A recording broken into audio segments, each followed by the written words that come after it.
Hello again, and welcome to the British Accent Podcast. I'm Nick. And I'm Emily.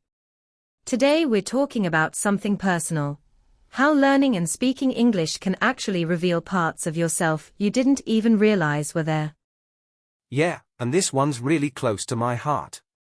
I think a lot of people go into language learning thinking, okay, I just need to pass an exam, or I need it for work. But then, it becomes something much more. It becomes a mirror, doesn't it? Or maybe more like a door. Because as you start speaking in a different language, you find yourself saying things you might have never expressed in your own language. That's it. It's like English gives you new emotional tools. New ways of thinking. And sometimes, even a new version of yourself that you didn't know existed, more confident, more curious, maybe even more honest. I've heard so many learners say things like, when I speak English, I feel bolder, or I say things I never say in my native language. And it's not about pretending to be someone else, it's about discovering another side of who you are. Yeah, like the first time you tell a joke in English and people laugh, not because you translated it from your first language, but because it came out naturally. That moment is electric. It tells you, this version of me can be funny, too. Or when you're able to explain something personal, something real, and the words land just right. You feel seen in a new way. You feel understood. That's when it hits you, this isn't just a skill. This is a voice. And it's so interesting how different languages let us show different emotional textures. Maybe in your first language you were always quite reserved. But in English, you find yourself being more open. More expressive. Or the opposite. Sometimes people are really direct in their own language, and English teaches them softness. Politeness. Space. You adjust not just your words, but your tone, your timing, your reactions. You're not replacing your original self. You're adding to it. Like layers. Like discovering a room in your own house you didn't know existed. I love that. And sometimes that new room is where your bravery lives. Because speaking English, especially in front of others, takes guts. Every time you open your mouth, you're stepping outside your comfort zone a bit. And with each step, you get a bit braver. A bit freer. You realize, I can speak up. I can be heard. I can express myself, even if it's not perfect. And that courage often spills over into other areas of life too. Yeah, suddenly you're not just taking risks in English, but in conversations at work, or applying for new opportunities, or even just standing up for yourself more. It's like the language becomes a training ground for personal strength. And then there are the emotional discoveries. You might be learning how to describe feelings you never used to name. Words like overwhelmed, or bittersweet, or awkward. And those words help you understand yourself more clearly. That's such a good point. I remember someone telling me that learning the phrase, I need space, in English changed their relationships. Because they never had that phrase in their own language. English gave them emotional vocabulary they'd never had before. That's huge, isn't it? Because once you have the language, you can communicate your needs better. You can connect more deeply. And that often changes how you see yourself, not just as a student, but as a person. And you start to realize that learning English isn't just about adding knowledge, it's also about removing fear. Fear of speaking. Fear of being wrong. Fear of being misunderstood. And once you stop carrying that fear, you feel lighter. Yeah, and in that space, once the fear quiets down, you discover things like humor, creativity, confidence. Maybe you start writing. Or storytelling.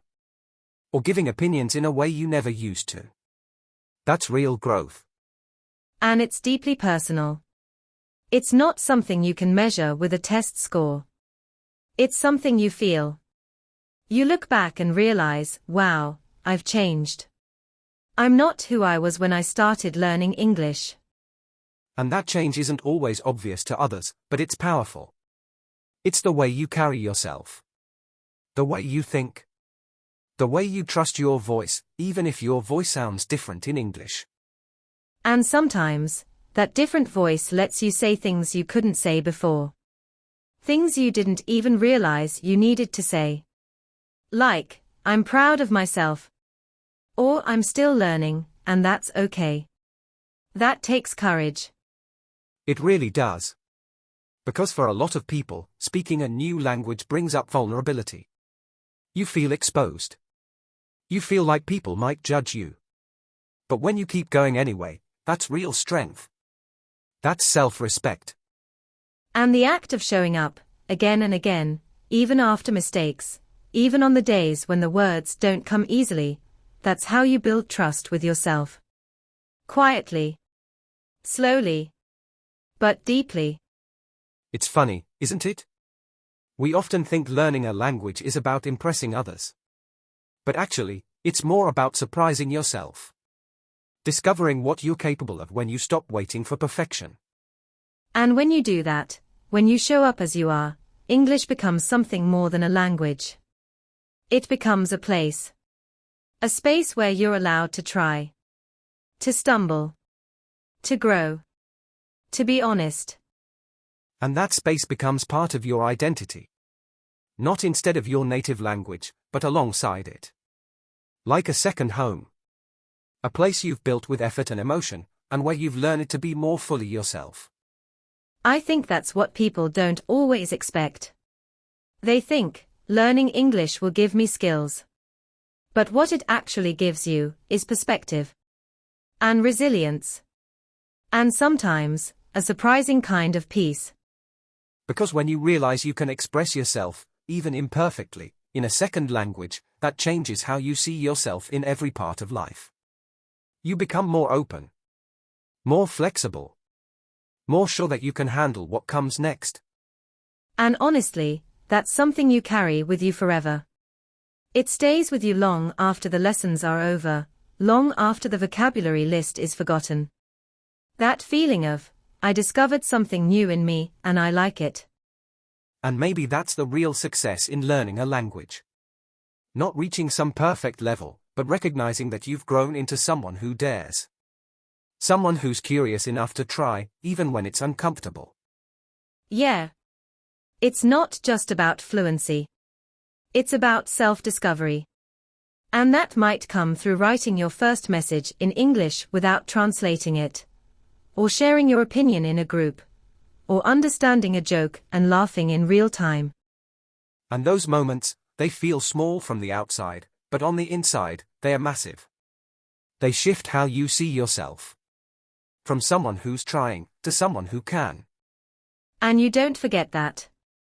You don't forget the first time you ordered food in English and felt proud. Or helped someone with directions.